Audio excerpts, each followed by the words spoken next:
These are the 7 things you should know if you're looking to buy property in the next 3 months as a first home buyer or investor. Again, this is not financial advice, and let's begin with the 7 things. Number 1, as of June 22, Australian residential property is worth $9.95 trillion.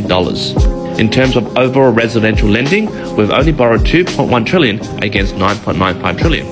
So the loan to value ratio is only 21%. This gives a lot of comfort to a lot of investors to show you we're still at very safe levels to weather the storm if the property crashes or a recession comes like those doomsayers are saying, because there's a lot of equity to weather the storm, especially the increase in interest rates. And at the moment, as of June 2022, overall the Australian property value has increased by 11.2%. And while regionally, the market has increased by 19.9%. And this is due to COVID, pandemic living. A lot of people are preferring bigger places. A lot of people are moving to farms. A lot of people are working from home. And on capital cities combined, they've increased by 8.7%. This is the map of the increases in the last 12 months. Take a snapshot of your one.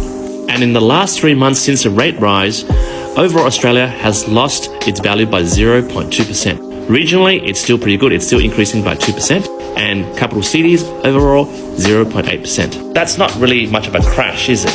Those dumbass doomsayers, it's crashing. This shows you the correction in the last 3 months due to the RBA rate rise. This is an honourable mention to Adelaide. Adelaide in June has rose by 1.3% in market value in property. And in the past year, they've increased by 25.7%. So for investors out there, it might be a good thing to look at Adelaide, especially with the prices being quite affordable. It makes a really good investment strategy with good rental yield. Again, not financial advice. Now I lost track whether that was point 2 and 3, but who cares? I'll just keep going. Now point 3, we're moving into a buyer's market.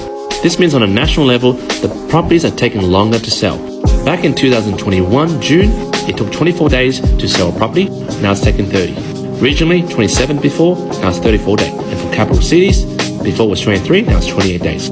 And contrasting to what the media says, the median vendor discounts given to properties overall since May 2022 was only 3.5%, while last year was minus 2.9%. So this means sellers are actually not dropping the pants due to the whole doom and gloom going around there. They're simply giving up to a minus 3.5% discount on their properties.